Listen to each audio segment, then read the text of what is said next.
Good evening, high school football fans. This is High School Football America for February 25th, 2016. I'm Jeff Fisher, host of the show and founder and editor-in-chief of High School Football America and highschoolfootballamerica.com. Back in sunny Southern California after a week on the road as Trish Hoffman and I hopped in the Cadillac and drove to Lubbock, Texas, West Texas. I think Cadillac should start sponsoring us for the amount of time we've driven in that wonderful car. But we're going to all these towns over the last year, and Trish and I have driven over 15,000 miles from west to east to north to the middle part of the country. And everybody, they ask two questions. The first question is, are you still getting along? Which that one's always easy. It's yes. But the second question is, what are you driving? We always proudly say it's Cadillac. So Cadillac, if you're out there listening, you need to sponsor High School Football America from here on out. We went to Lubbock to bring our good friends and partners from Crossover out of New York City to town to kind of test drive the product there in West Texas, and it was all spearheaded by Mark Ball. Coach Mark Ball, who's been on the radio show a couple of times, is the athletic director there at the Lubbock Independent School District, and he brought in three of his coaches, including our good friend Jason Strunk, who's the head coach at Lubbock. We also got for the first time to meet Wayne Hutchinson, the head coach at Monterey, and Seth Parr at Coronado. And also in attendance, we had Max Catwinkle. He's been on the show. He's actually blogged for us when they played Lubbock on Strunky's blog, The Turnaround. He's the head coach at Lubbock Cooper. Had a good time meeting Kyle Maxfield. What a funny guy, the head coach and the athletic director at Shallow Water, just outside of Lubbock. And Brad Davis, the head coach at Friendship, was there as well. And we also had a guy from Texas Tech, Brett Dewhurst, a real neat guy. He was Texas Tech's quality control guy defensively, putting in the video. And we had crossover there with Ken Hoffman, who has been on the show talking about our partnership and that product that breaks down your game film for you. You don't have to sit there any longer wasting your Saturdays and Sundays. Crossover will do it for you. We had everybody there watching the demonstration, everybody loving the product and getting some sales out of it, which is great. Strunky already used the product in 2015, and we encourage everyone, if you have any interest in saving yourself time and money, breaking down your own game film or looking ahead, scouting your opponents, they will do it for you. The two big things, they save you time, and by the way, unlike Huddle, they actually allow you to put up as much video and store as much video as you want. It's all included in the price. Check them out by going to crossoverwithak.com/football. Just go to highschoolfootballamerica.com, click on the banner ad, and it'll take you right there. And while we're talking about partners, we also want to bring in another technology that is doing great things. Echo 1612. Get instant replay on your sidelines just 8 seconds after the play's over. Folks, look, we know there are competitors out there. Everybody's trying to chase the person that began the product, and that's the case here. Echo, those guys, Chad Cargill and company, they have done an incredible job of creating new technology, and now everybody's trying to kind of catch up with them, if you will. But no Wi-Fi connection, no costly data plans, none of that. It's all there for you in one nice, neat case.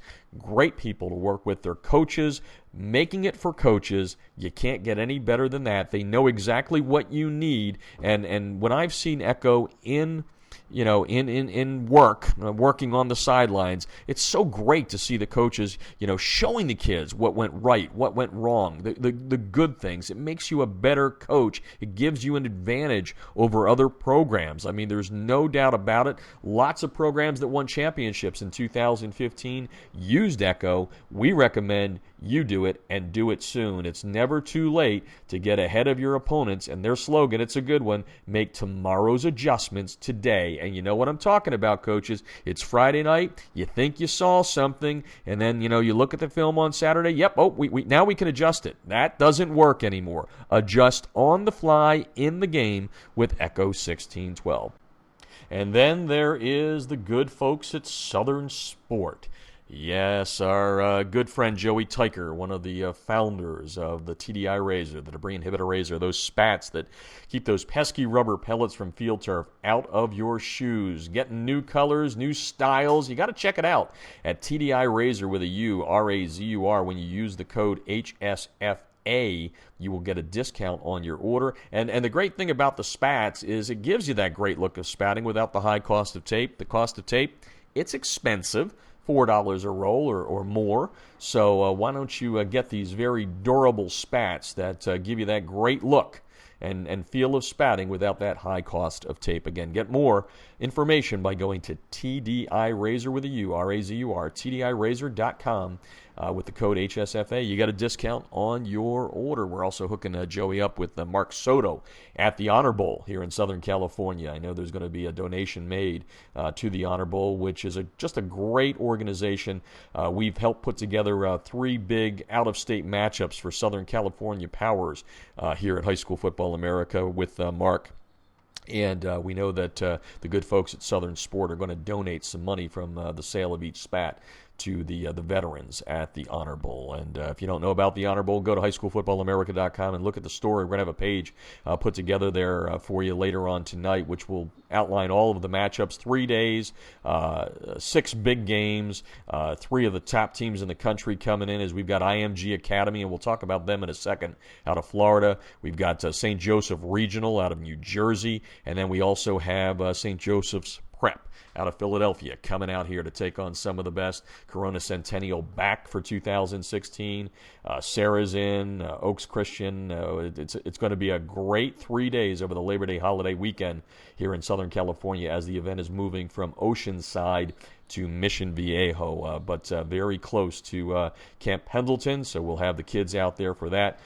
It's just a wonderful event by a 501c3 nonprofit that's raising money for our veterans and educating our kids, youth, about the importance of the military and what they do to make sure that we're able to live free here in America. Also brought to you tonight by the good folks at ScoreStream. Not using them now because ScoreStream scores games live. They power all of our scoreboards at High School Football America, but you can get the app and score along. It works for other sports, baseball, all of that. Just go to iTunes Store or Google Play, or you can learn more at scorestream.com. And finally brought to you by USA Today High School Sports. Our friends Josh Barnett and company at USA Today High School Sports. Been a partner. Last year we had our 2-minute drill on there. And by the way, we took a little bit of a 2-month break. We're retooling it, and we're going to relaunch it on March the 1st. That's Tuesday. We're going to do some stuff with it that's pretty cool. It's going to get us a little into the recruiting side of things, but we're not going to be, giving 5 stars, 4 stars, 3 stars. We're going to be doing something neat with the audio, just like we do here on the radio show. And speaking of the show, we have been doing this since July 2011. If you're new to the show, we have our archive set up at highschoolfootballamerica.com. It's all free. Just go there and listen to it. And by the way, I forgot to tell you, USA Today High School Sports, not just football, sports year-round. Check them out at USA Today HSS.com.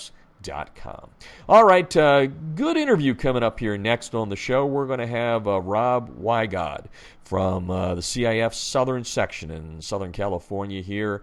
It is a massive, massive section, the most powerful, pretty much, I feel comfortable saying that, the most powerful in California, nearly 600 schools playing football, and Rob was kind of the champion of an idea that has now officially been approved by the membership. A couple of years ago, he had the idea of shaking things up a little bit. The way it's always been is the playoffs here in Southern California based upon playoff divisions, which had specific leagues that had teams go into it. If you finished in the top 2 or 3, usually you were into the playoffs. Didn't matter, what your, if you were 3-8 overall or whatever it may be, you got in. So now Rob, after years of work, has put into place a playoff system that will start this year that's going to act very much like the RPI power rankings for college sports, as teams will now be placed into playoff divisions based upon a power rankings formula, and that formula will consider regular season records over the last 2 years, plus playoff performance and strength of schedule. And Rob Wigod, who is the CIF-Southern section commissioner, and by the way, you'll hear in the interview since it's taped, I kept calling him the executive director, which is definitely a back east bias that I have. That's what we call him back there, and Rob takes it good. But anyway, he's the CIF-Southern section commissioner, and he's going to join us on the show to talk about what it took to get this plan into action. It's very, very interesting, and it was passed very easily, 74-10. So Rob's going to join us to talk about that and a lot of things, transfers, health issues out here in Southern California. Rob, a good guy. He's a former football coach, a baseball coach. He's been an athletic administrator. He'll give you some real good takes on stuff. Yeah, it's going to be Southern California based, but I think it's got national appeal when you hear exactly what they're doing out here in the Southern section. So we're going to talk to Rob about that coming up in just a few minutes. Let's take a look at a little bit of news from the week that's been. One of the most interesting things came out a couple of days ago out of the state of Texas. I had mentioned IMG, and the Texas High School Coaches Association president, Glenn West, who's also the head coach at Brenham High School, said, IMG, we're not big fans. And he wrote an opening letter, which is part of Texas Coach Magazine, and basically, quote unquote, he feels that, IMG and what they're doing could destroy our profession, was the quote-unquote, and encourage Texas players to stay in state. Right now, 3 players from Texas since the end of the season have transferred from Texas to IMG Academy. Of course, IMG is able to recruit around the country.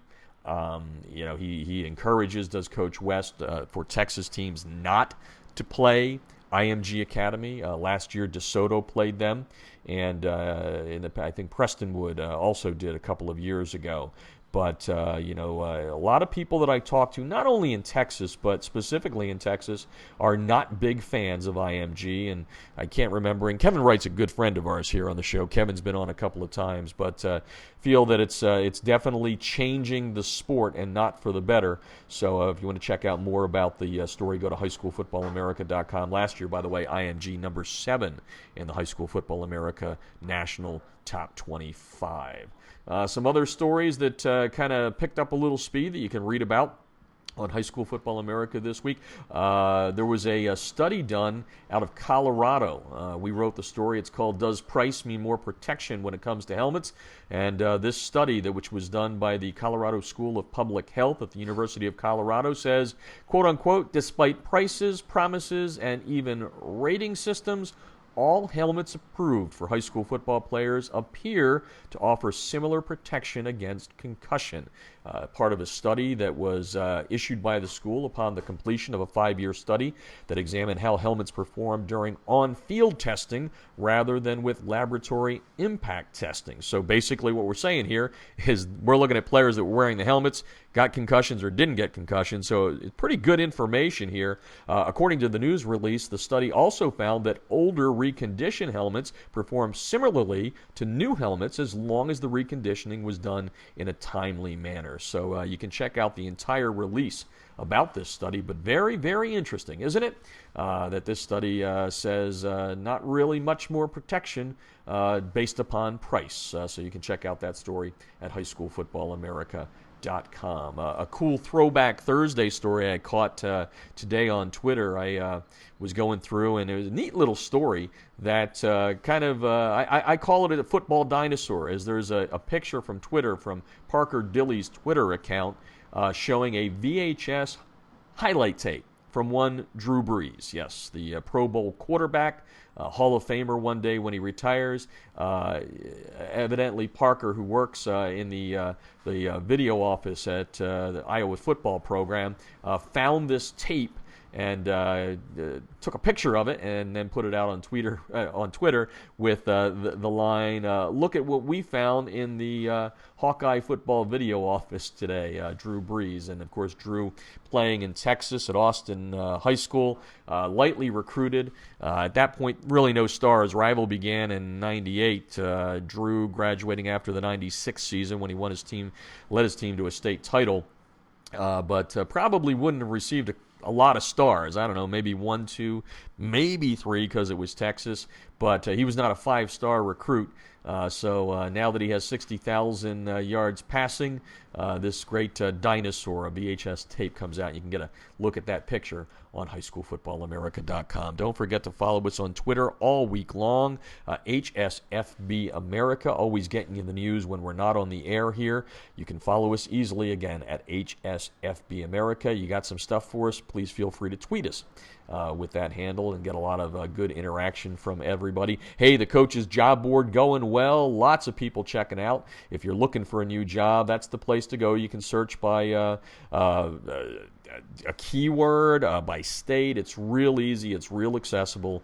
Coachesjobboard.com also being reinstituted. We started that last year. That will be for all of other sports, so check that out, and the link will be there right at highschoolfootballamerica.com. All right, we're going to take our first break. When we come back, we're going to speak with Rob Wigod, the commissioner of the CIF-Southern section, talking competitive equity, balance when it comes to the high school football playoffs, that and more. You're listening to High School Football America, brought to you by some really great sponsors that you're going to hear from right now, so make sure you check them out during the break.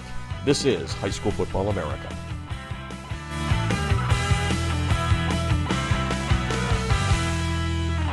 Instant replays on a high school football sideline? Seriously? Yes, the future is here with Echo 1612's Instant Replay Sideline System. Echo's cutting-edge technology was the first to the market 2 years ago. Echo delivers instant replay to your sideline on an iPad within seconds of a play being finished so that you can make tomorrow's coaching changes today. This NFHS-approved product may be the biggest change in high school football since the invention of the helmet. Coaches, you'll gain a competitive edge by adding Echo 1612's Instant Replay Sideline System to your coaching toolbox. How cool is this? The Echo Instant Replay Sideline System works with both your current booth and end zone cameras, plus, and this is an important point, Echo works without any cellular connection, data plans, or internet. The list of high school football programs using Echo 1612 system is growing daily, meaning your opponent may already have a game time advantage. You don't want to be left out, do you? The Echo 1612 advantage is simple. Echo plus an iPad equals instant replay on your sideline that improves your game planning. Seriously. You'll be making coaching adjustments in real time, not the day after. Except no copycats, Echo 1612 is the best on the market. Echo 1612's cutting-edge technology helps you make tomorrow's adjustments today. Learn more at echo1612.com.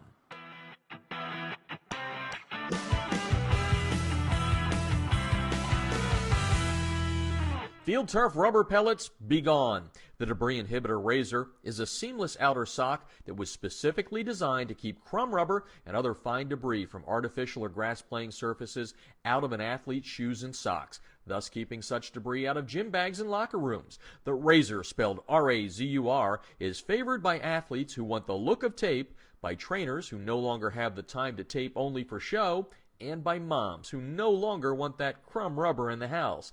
The Debris Inhibitor Razor is made in America. It's 70% nylon and 30% spandex, making it extra lightweight and very durable, and it's backed by a 1-year performance guarantee.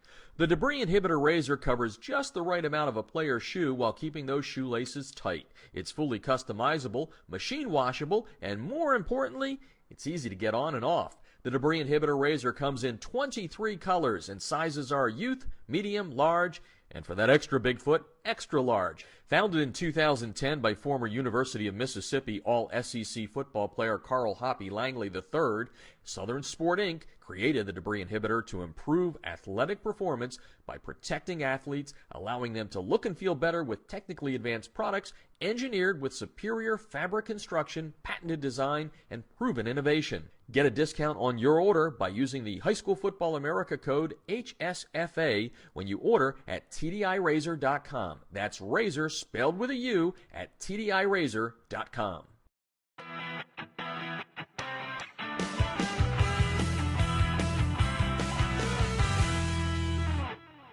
If you're scouting your opponents without Crossover's game film breakdown platform, you're missing an opportunity to get a huge edge over the competition. Crossover's service lets you upload game film from your hard drive, video camera, or other websites like Huddle. Their team of football experts will then clip and tag the game with player and formation info so that when you log into your account, you can filter the clips however you'd like. They'll also automatically prepare a comprehensive tendency report and down and distance report for your staff so you can see exactly what your opponents like to call in specific situations. We all know that every coach spends countless hours preparing before a game. It's not about the time you put in, it's about what you do with that time. That's Crossover's biggest advantage. It allows you to use your prep time more efficiently and get an even deeper level of insight since you don't have to waste time setting up the film. Check them out. You're going to love them. You can sign up for a quick free demo at crossover.com/football. That's crossover with a K.com/football.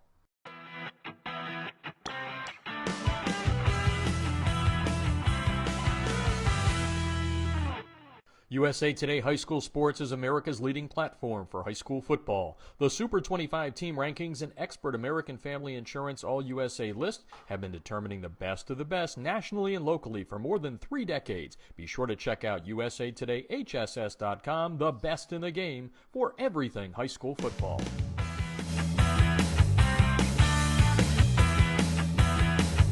This portion of High School Football America brought to you by USA Today High School Sports. Check out the Super 25 rankings. No matter what the sport, football, basketball, wrestling, they're all there for you at usatodayhss.com. Well, as promised at the top of the show, we're going to head out here where High School Football America is based in Southern California and talk to the executive director of the CIF-Southern section. For those of you that don't know, it's massive. Nearly 600 schools, folks. There are states around the nation that don't have that many in the entire state, but Rob Wigod is the guy that's in charge of making sure that the whole thing ticks. He took over in 2011, a great background. He's been in the sport as a coach and administrator, so he knows exactly what he's doing. And then a couple of weeks ago, he, after several years of trying to get it right, they finally got it approved. Competitive equity. It's a topic that's been hot around the country when we talk public versus non-public. And Rob is here to talk about the plan and why they put it in place and what it's going to do for high school football in Southern California. Welcome to the show, Rob.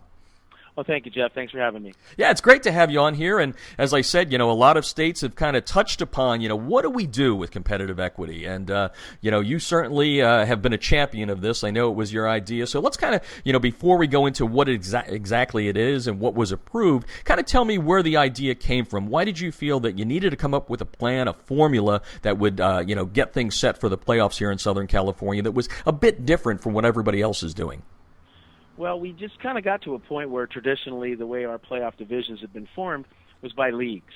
And so we would create our playoff divisions by putting a certain number of leagues into each division. Then obviously those leagues would compete, the schools that would make the playoffs, and then, we would crown the champions from those particular divisions made up of leagues. What we found is that, there's a lot of examples where, a team or two might belong in a certain division from that league, but then others would not. And so that would create real mismatches in some of these divisions because there's always a variance into the strength of particular leagues, especially top to bottom. And so we saw that as a real problem. And so what really it started to focus for us is what is the issue? In other words, if you're going to create divisions and you're going to have championships in high school sports, what is the issue? Is it the issue of how large your school is in enrollment or small? Is it a public school, a private school? Is it a school might you call a have school from a more affluent area, or maybe a have-not school that's not from an affluent area? Are all those factors really important, or is really the single most important factor how good are you or how not good are you? Mm-hmm. And I think when we started to focus on that, we really realized that smaller schools have really strong programs in certain divisions. Large schools may not be as strong. And we just started to look at that and look at that and look at that.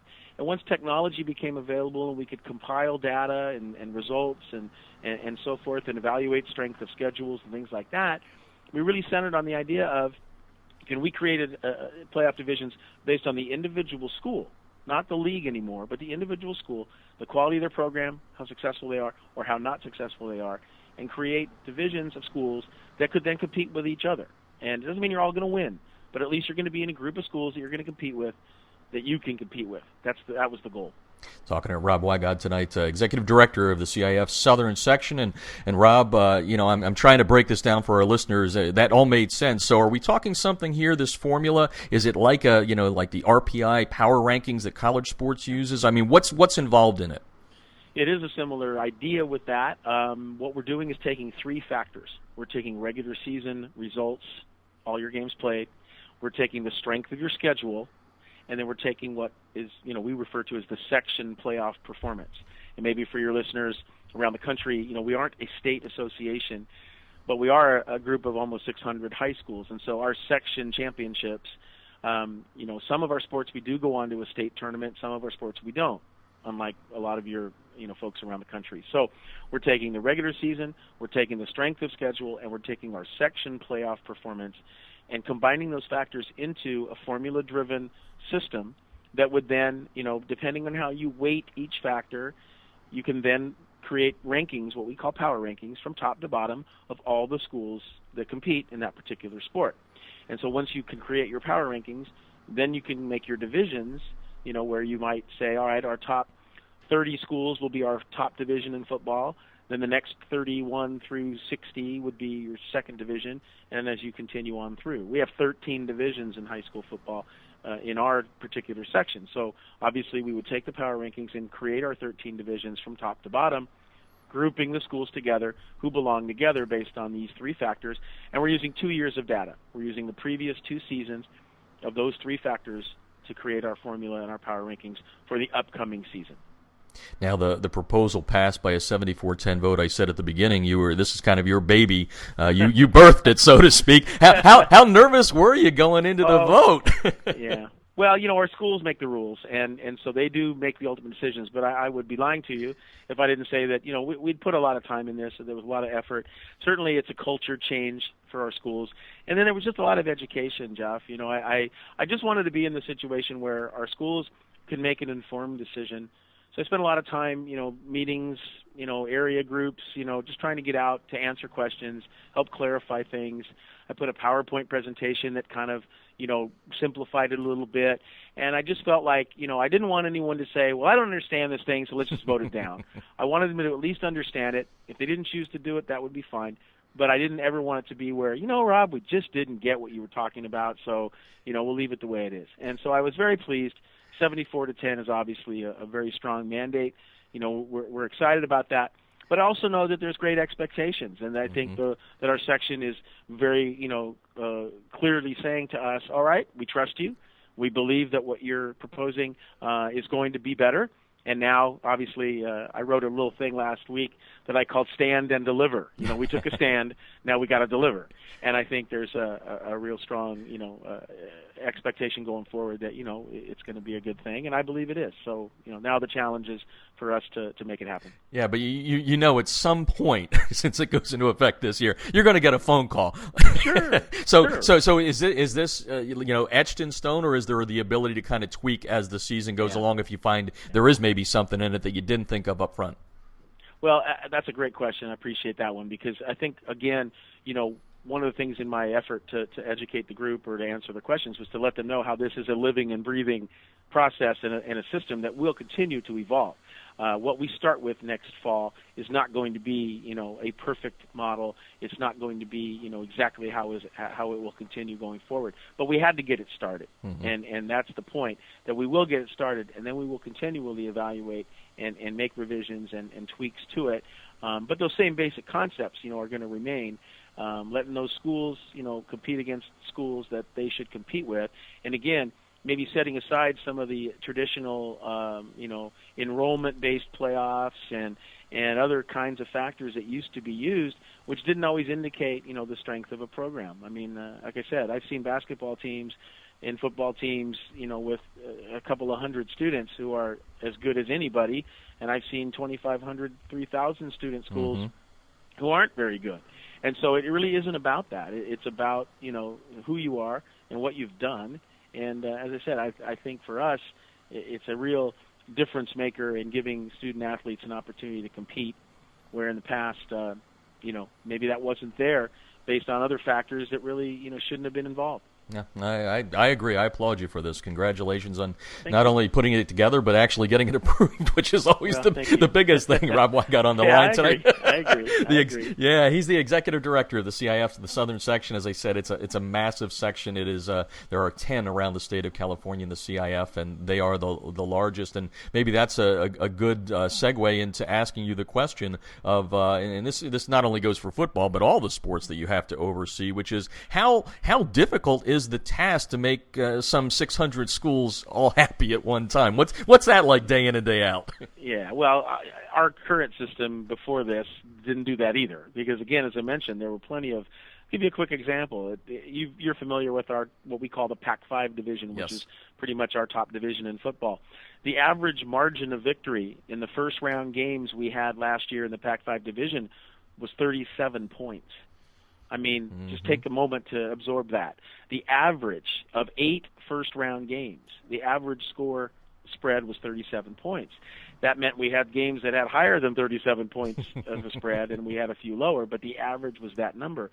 That is clearly indicating that there are schools that belong and schools that don't. Right. And so it was data like that I went to also. You know, I showed our schools just last November. I took 3 of our sports, football, girls tennis, and boys water polo, and I gave them the statistics on our first round matchups. And we had, you know, in the 3 or 4 football divisions that I picked, you know, the average margin of victory was 28 points, and as I mentioned, in our top most competitive division, it was 37 points. And you know, our average girls tennis score was 15-3. Our average water polo score was between 9, 10, or 11 goals as an average over 3 divisions.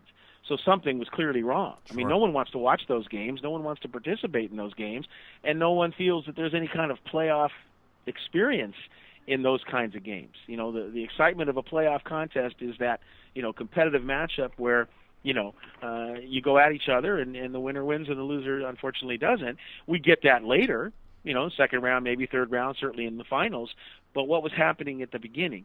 And we really realized that doing it the way we did was creating some of this problem. So we need to identify the teams that should be there and then make sure that the other teams that shouldn't, you know, are at a level that they should compete at. And so it was very stark, and I think it really did make an impression on our schools to see those kind of numbers.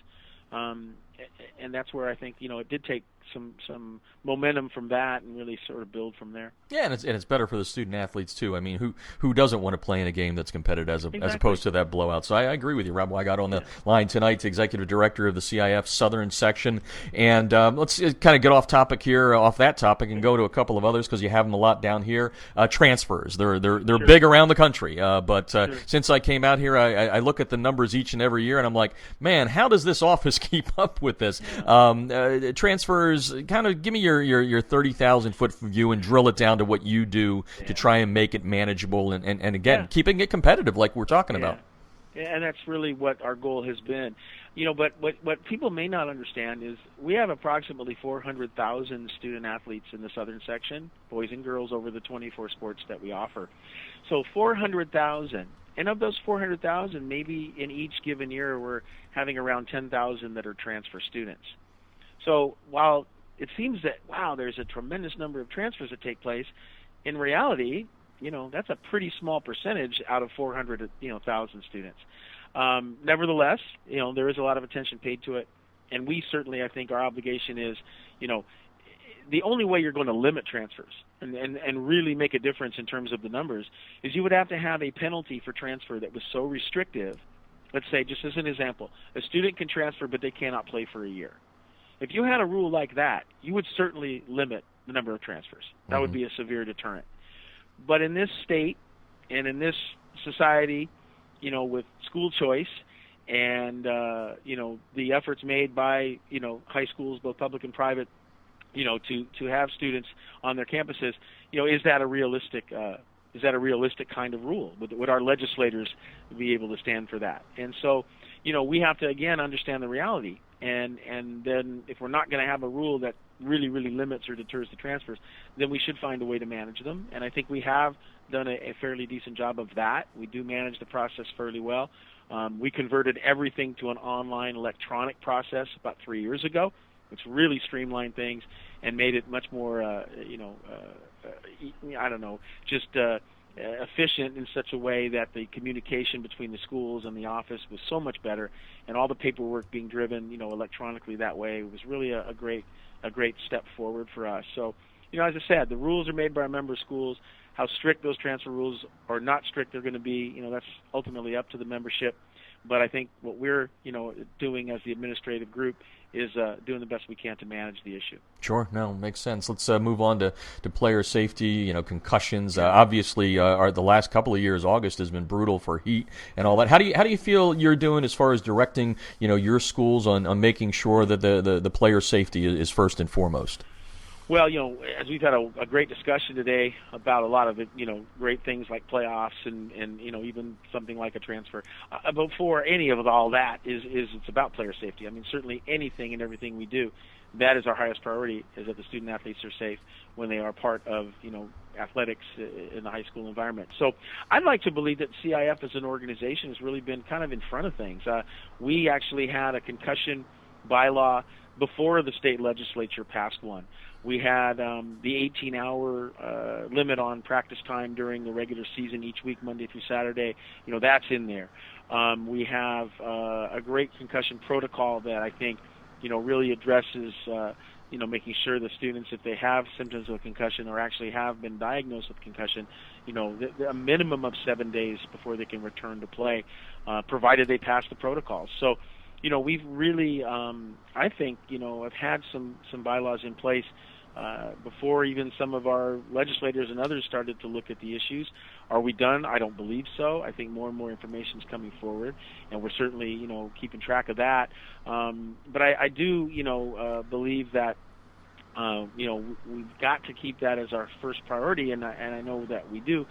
But I also know that, the education process for parents, for students, for coaches, that has to be ongoing, and there's more developments happening and more things going on, every day, and I think we all have that responsibility to keep disseminating the information.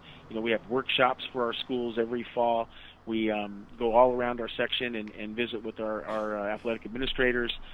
We hold a summit in October for our entire section in one location, and virtually every single one of these opportunities are opportunities for us to continue to give more information on heat, stress, to give more on concussion, to give more on not just bylaws but best practices on dealing with the different health and safety issues that present themselves. So like I said, that's a huge priority for us, and I'd like to believe that we take it seriously and we continue to be part of being in front of it and really helping educate our schools. Sudden cardiac arrest, real quick, has been another one that just we put together a sudden cardiac arrest protocol and a bylaw in our organization to require coaches to be trained in sudden cardiac arrest now.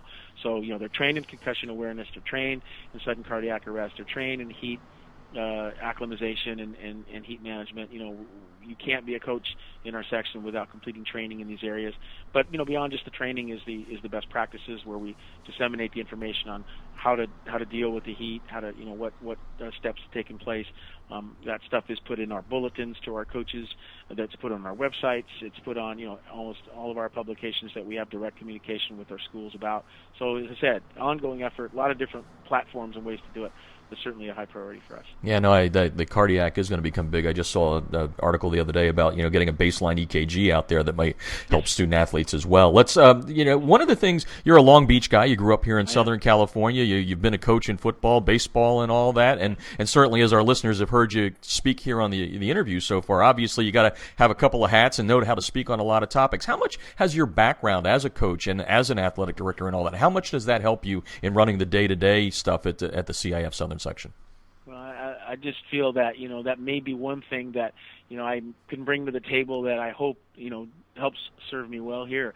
I started out as a 19-year-old guy as an assistant football coach at my former high school, and really since then I've never missed a year. I was either an assistant coach, a head coach. I was a social studies teacher. I was an athletic director, an assistant commissioner, and now commissioner. So I feel like in each of those different steps along the way, that experience at each of those levels, I bring here. And I bring to this position where hopefully I do have an understanding of that assistant coach, the head coach, the athletic director. I have that that experience myself, so I can hopefully identify with what they go through each and every day.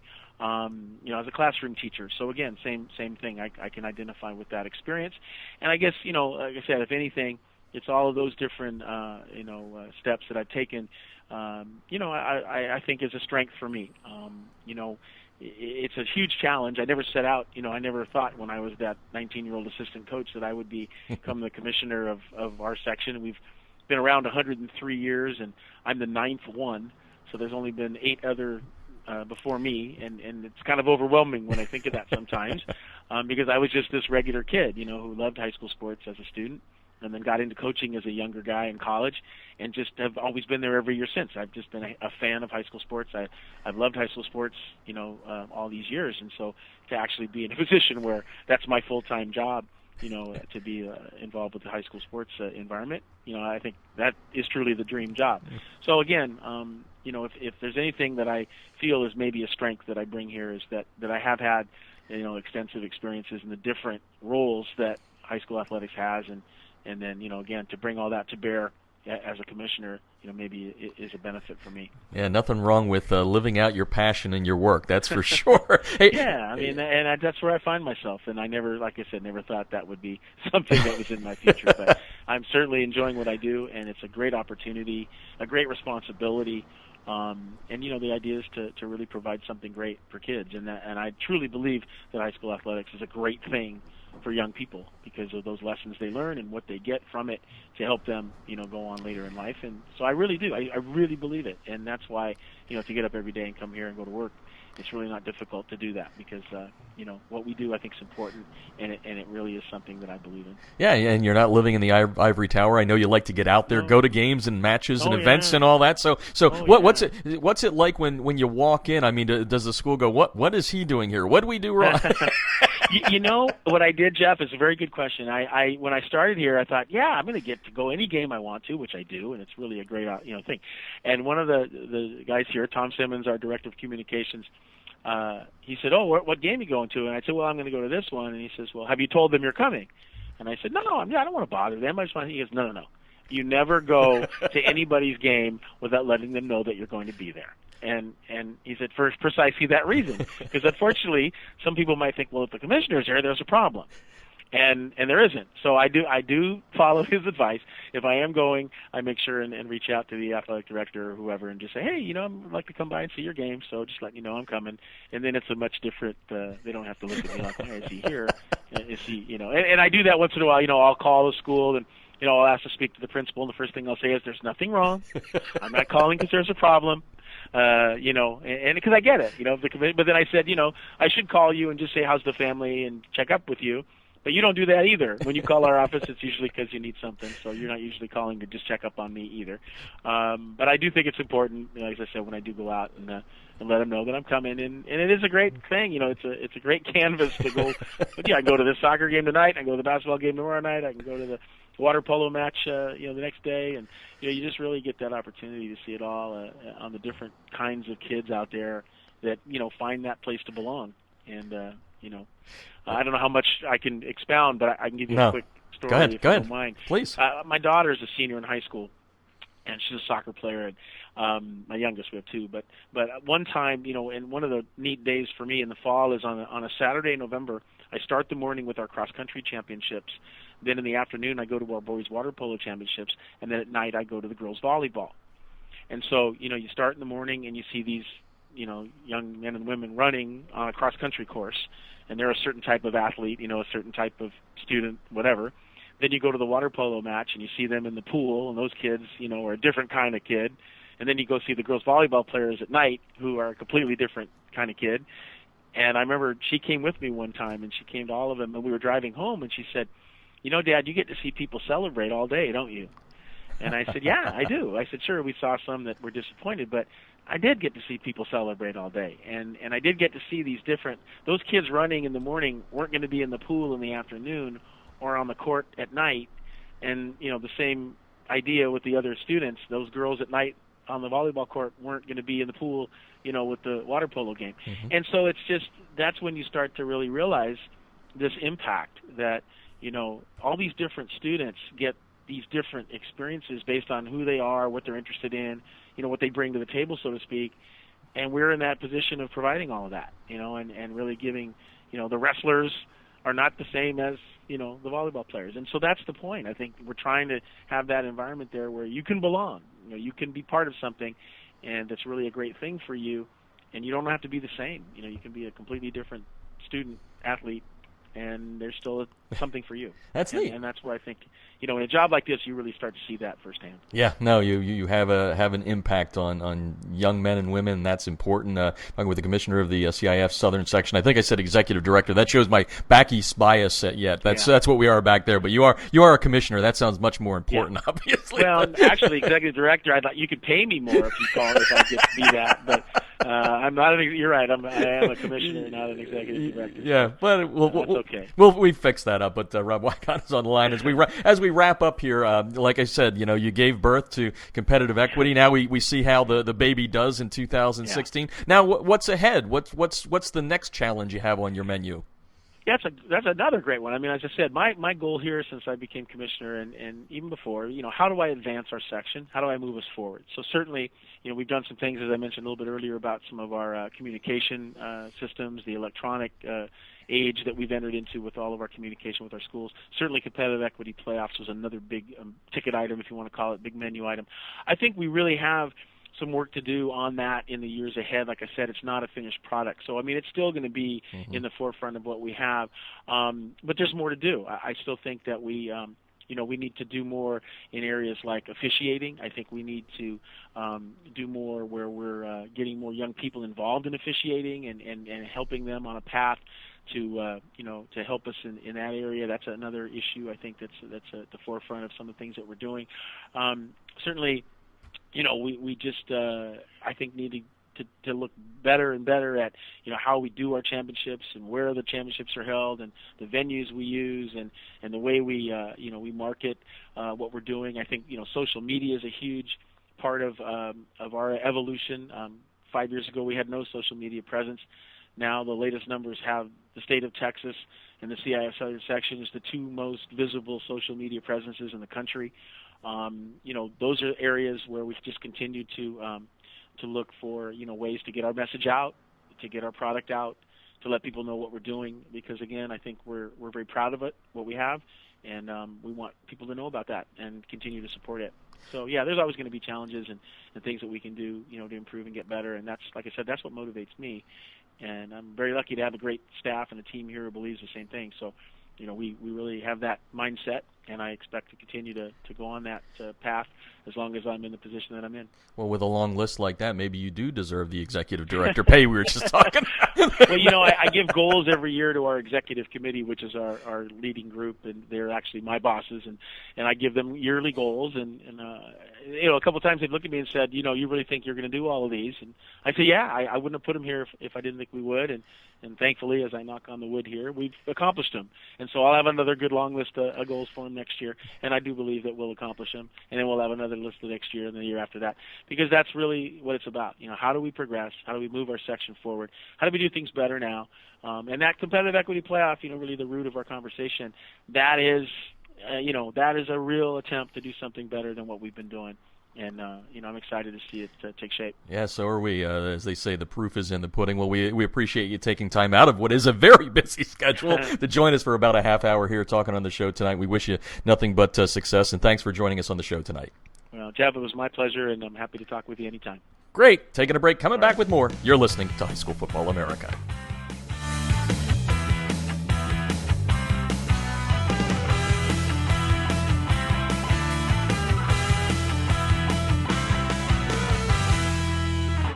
Instant replays on a high school football sideline? Seriously? Yes, the future is here with Echo 1612's Instant Replay Sideline System.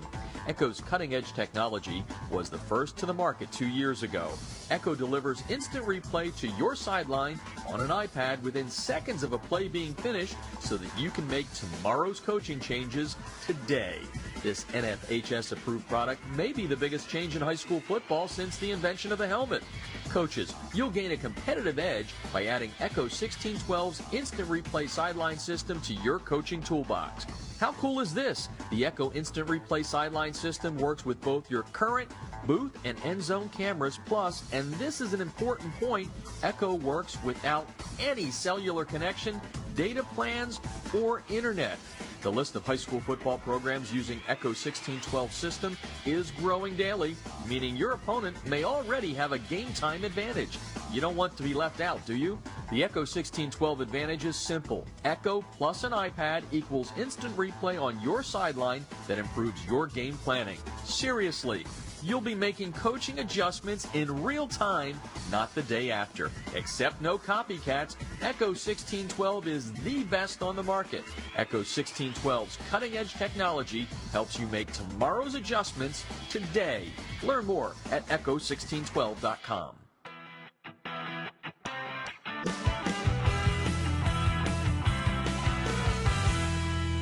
Field turf rubber pellets, be gone. The Debris Inhibitor Razor is a seamless outer sock that was specifically designed to keep crumb rubber and other fine debris from artificial or grass-playing surfaces out of an athlete's shoes and socks, thus keeping such debris out of gym bags and locker rooms. The Razor, spelled R-A-Z-U-R, is favored by athletes who want the look of tape, by trainers who no longer have the time to tape only for show, and by moms who no longer want that crumb rubber in the house. The Debris Inhibitor Razor is made in America. It's 70% nylon and 30% spandex, making it extra lightweight and very durable, and it's backed by a 1-year performance guarantee. The Debris Inhibitor Razor covers just the right amount of a player's shoe while keeping those shoelaces tight. It's fully customizable, machine washable, and more importantly, it's easy to get on and off. The Debris Inhibitor Razor comes in 23 colors, and sizes are youth, medium, large, and for that extra Bigfoot, extra large. Founded in 2010 by former University of Mississippi All-SEC football player Carl Hoppy Langley III, Southern Sport Inc. created the Debris Inhibitor to improve athletic performance by protecting athletes, allowing them to look and feel better with technically advanced products engineered with superior fabric construction, patented design, and proven innovation. Get a discount on your order by using the High School Football America code HSFA when you order at TDIRazor.com. That's razor spelled with a U at TDIRazor.com.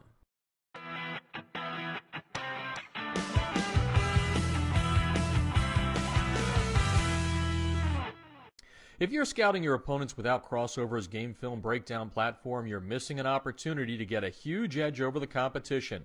Crossover's service lets you upload game film from your hard drive, video camera, or other websites like Huddle. Their team of football experts will then clip and tag the game with player and formation info so that when you log into your account, you can filter the clips however you'd like. They'll also automatically prepare a comprehensive tendency report and down and distance report for your staff so you can see exactly what your opponents like to call in specific situations. We all know that every coach spends countless hours preparing before a game. It's not about the time you put in, it's about what you do with that time. That's Crossover's biggest advantage. It allows you to use your prep time more efficiently and get an even deeper level of insight since you don't have to waste time setting up the film. Check them out. You're going to love them. You can sign up for a quick free demo at crossover.com/football. That's crossover with a K.com/football.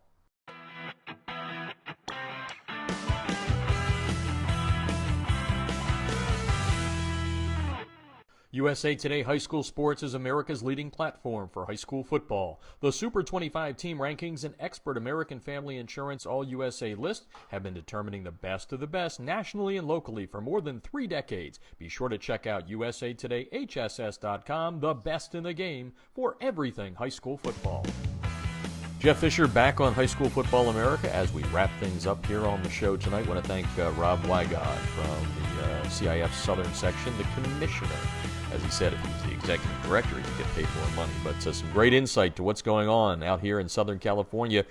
who knows, if this plan works, you could see a lot of other states going toward this, especially states that are just wrestling with that public versus non-public thing. The competitive equity is going to be a hot topic as we move forward here through the next couple of years. So we thank Rob for joining us. Want to thank all of our partners on the show tonight. Crossover with a K, crossover.com/football for your 5 free-minute demo. And also brought to you tonight by Echo 1612. Get instant replay on your sideline 8 seconds after the play is completed. Go to Echo1612.com. You can go to Echo, you can go to Crossover, you can go to the TDI Razor, folks, just by clicking on the links on our banner ads on the homepage of highschoolfootballamerica.com. The TDI Razor, the debris inhibitor razor, keeps those pesky rubber pellets from field turf out of your shoes and gives you that great look of spatting without the high cost of tape. TDI Razor with a U, TDIRazor.com. Use the code HSFA to get a discount on your order. Also brought to you tonight by ScoreStream. Score along when you're at your favorite game. Just go and get the app at iTunes or at Google Play, or you can learn more at ScoreStream.com. And also brought to you tonight by our good folks at USA Today High School Sports. And you can check out what they do each and every day at usatodayhss.com. Follow us on Twitter as we go off the air here throughout the week for all your news and information at HSFA. That's, HSF America. Let's try it again, HSFB America. That is our handle at Twitter. And we have, keep you up to date throughout the week. Jobs board, always getting loaded with new jobs. If you're looking for one, check us out on the nav tab there at Coach's Job Board. If you have an opening, feel free to email me at jeff@highschoolfootballamerica.com. Well, that's going to do it for this week's show, but next week, another leader, as we will talk with the head of the UIL. Susan Elza will join us to talk about what's going on in the state of Texas. You won't want to miss that one, as that's next week, every Thursday. And if you missed any of the show, make sure you go to our archives at highschoolfootballamerica.com. They're all free and downloadable for you there. And again, don't forget, starting on Tuesday, the 2-minute drill comes back, kind of a new version of it. I think you're going to love it. So check it out at highschoolfootballamerica.com. For now, this is Jeff Fisher saying good night and good sports from sunny Southern California. You've been listening to High School Football America.